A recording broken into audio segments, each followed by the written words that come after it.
Hi, class. Welcome back to Frederick Douglass. We are reading the appendix today.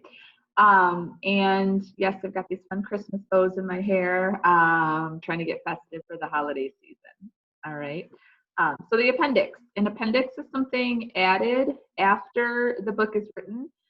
It's not crucial or necessary to the story itself. It's extra information that the author felt you should have access to.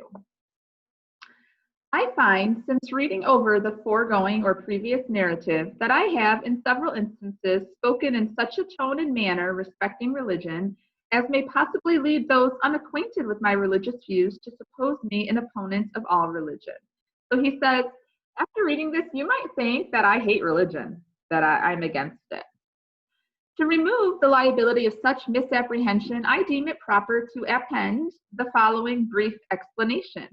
What I have said respecting and against religion, I mean strictly to apply to the slaveholding religion of this land, and with no possible reference to Christianity proper.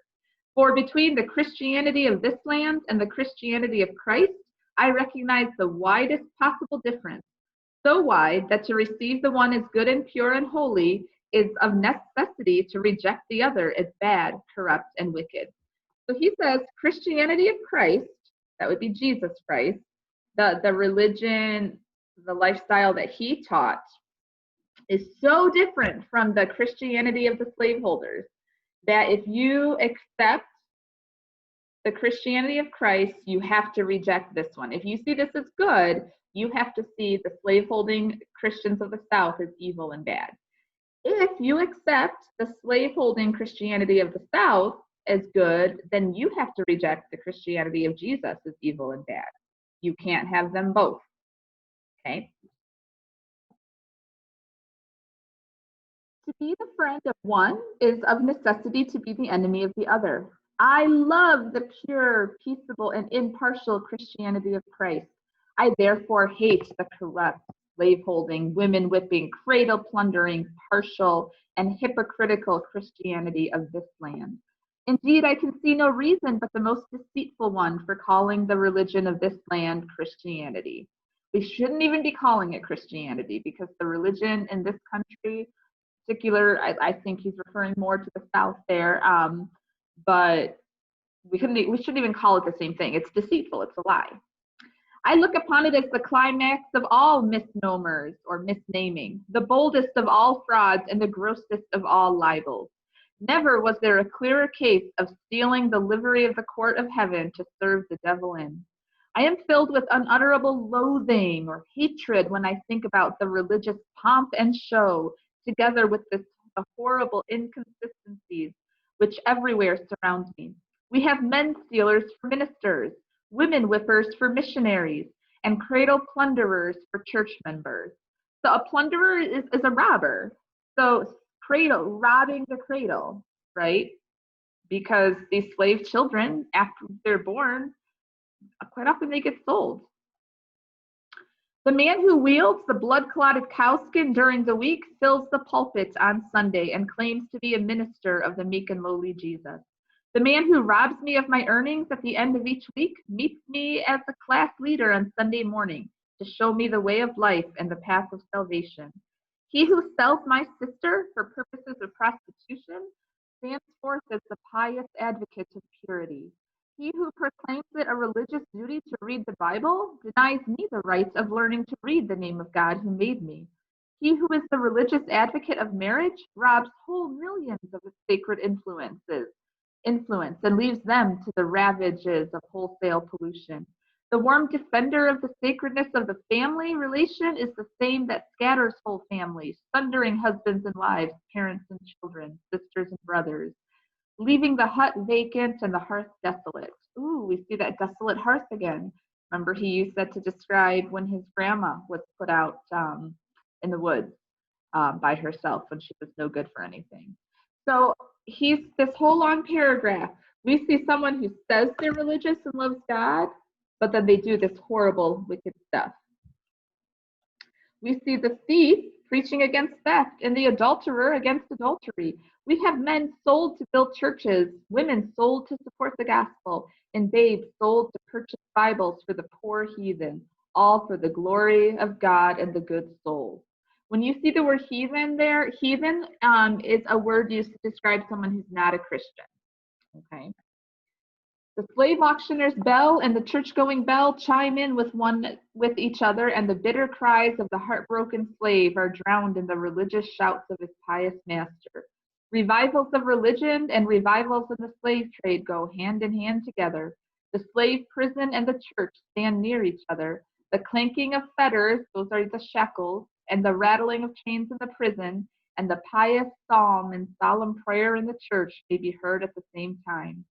The dealers in the bodies and souls of men erect their stand in the presence of the pulpits, and they mutually help each other. The dealer gives his blood-stained gold to support the pulpits, and the pulpit in return covers his infernal business with the garb of Christianity. Here we have religion and robbery, the allies of each other, devils dressed in angels' robes, and hell presenting the semblance of paradise. So all this imagery, we have slavery and the evils that go with it right next to the church. And when we sell slaves, we're using that money to put in to the church. And so there's this just horrible disconnect that Douglas is crying out against here. How can you say you're a Christian and how can you say you're a good person when you do all this horrible stuff to your fellow brothers and sisters? Of course, the slaveholders don't see the blacks as their brothers and sisters, but that's what Douglas is saying. Just God, and these are they who minister at thine altar, God of right, men who their hands in prayer and blessing lay on Israel's ark of light. What? Preach and kidnap men? Give thanks and rob thy own afflicted poor. Talk of thy glorious liberty and then bolt hard the captive's door? What? Servants of thy own merciful Son, who came to seek and save the homeless and the outcast, fettering down the tasked and plundered slave. Pilate and Herod friends, chief priests and rulers as of old combined, just God and holy is that church would lend strength to the spoiler thine. So lots of references to the Bible there. He's saying in that poem, Jesus came to save and serve the suffering and the poor, the slaves, right? That's describing a slave, the suffering, the poor, the oppressed. And he's saying, you slaveholders are just like Pilate and Herod, which were the leaders in Jerusalem who had Jesus executed. Okay, so he's saying, you Christian slave owners, you are just like the people who killed Jesus. The Christianity of America is a Christianity of whose votaries it may be as truly said as it was of the ancient scribes and Pharisees. They bind heavy burdens and grievous to be borne and lay them on men's shoulders, but they themselves will not move them with one of their fingers. All their works they do for to be seen of men. They love the uppermost rooms at feasts and the chief seats in the synagogues, and to be called of men, Rabbi, Rabbi. But woe unto you, scribes and Pharisees, hypocrites. He's quoting the Bible here. The scribes would be those who could write, and the Pharisees were the religious teachers of the time, and they were all about like showing off how much they knew and trying to be really holy. And Jesus was upset with them trying to look holy all the time and not really caring for the poor and the suffering.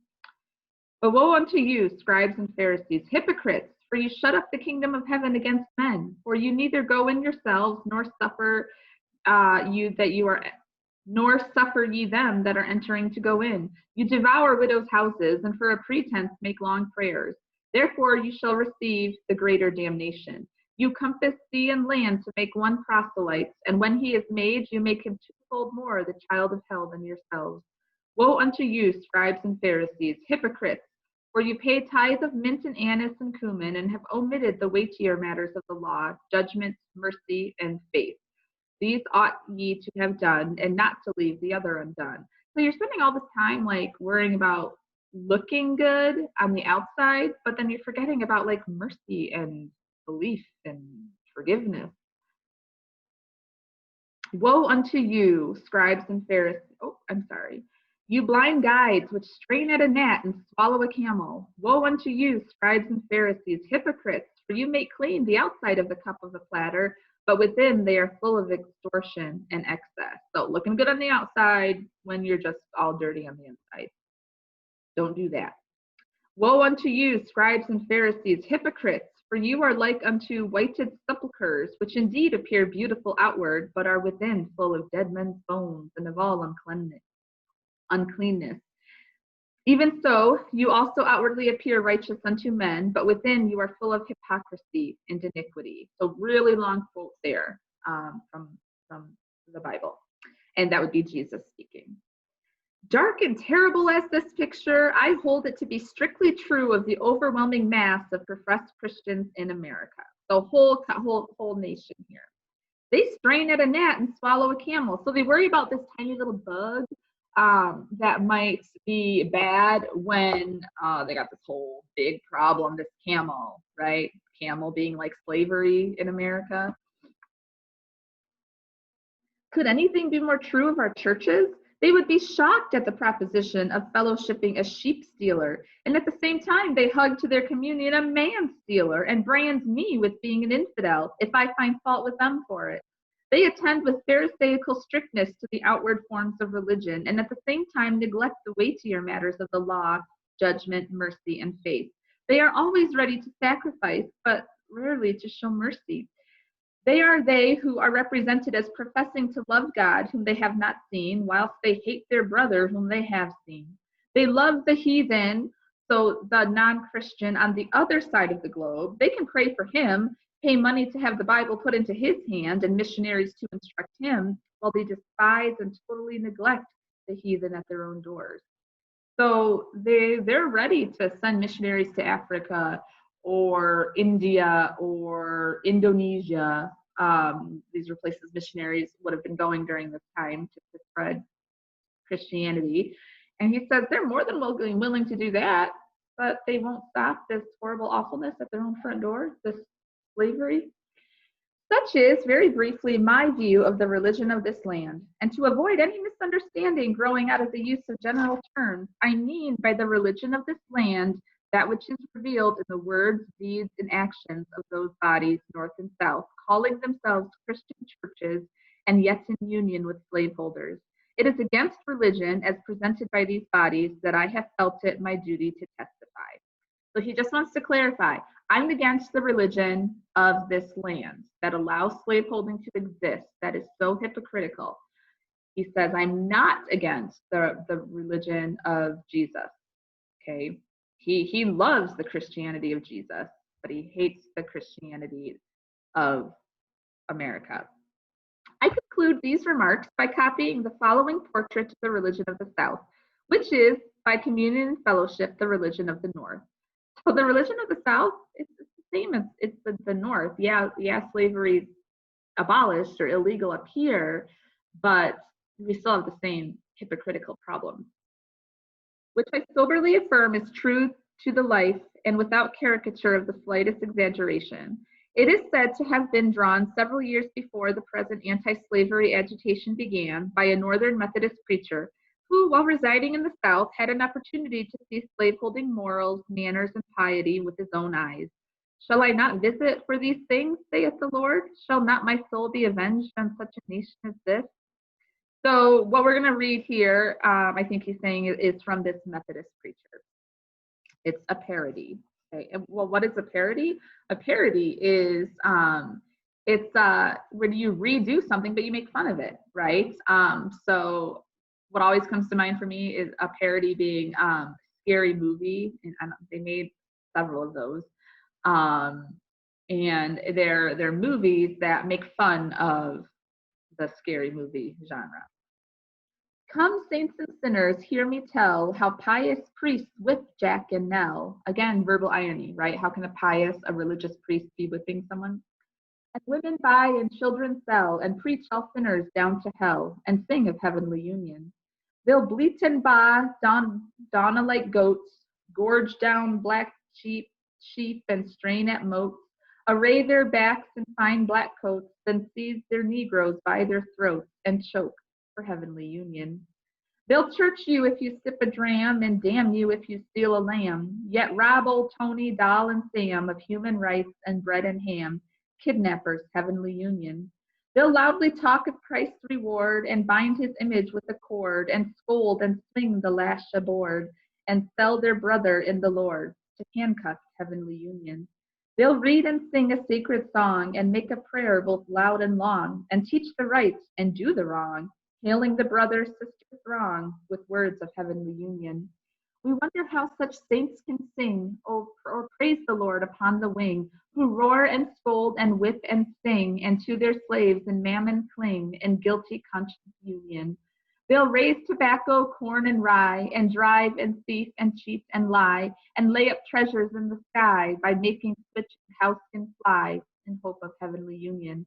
They'll crack old Tony on the skull and preach and roar like Bashan bull or praying ass of mischief full, then seize old Jacob by the wool and pull for heavenly union. A roaring, ranting, sleek man thief who lived on mutton, veal, and beef, yet never would afford relief to needy, stable sons of grief, was big with heavenly union. Love not the world, the preacher said, and winked his eye and shook his head. He seized on Tom and Dick and Ned, cut short their meat and clothes and bread, yet still loved heavenly union. Another preacher whining spoke of one whose heart for sinners broke. He tied old Nanny to an oak and drew the blood at every stroke and prayed for heavenly union. Two others oped their iron jaws and waved their children stealing paws.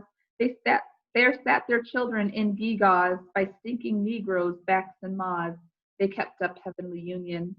All good from Jack another takes and entertains their flirts and rakes, who dress as sleek as glossy snakes and cram their mouths with sweetened cakes. And this goes down for union. Sincerely and earnestly hoping that this little book may do something toward throwing light on the American slave system and hastening the glad day of deliverance to the millions of my brethren in bonds, faithfully relying upon the power of truth, love, and justice for success in my humble efforts, and solemnly pledging myself anew to the sacred cause, I subscribe myself, Frederick Douglass, Lynn, Massachusetts, April 28, 1845. That's the end. So with that little paragraph, he says, I hope I can shed a little light on the American slave system and bring us a little more quickly to the day when we can close the door on this horrible system. All right, so that is Frederick Douglass. Thanks so much for joining me.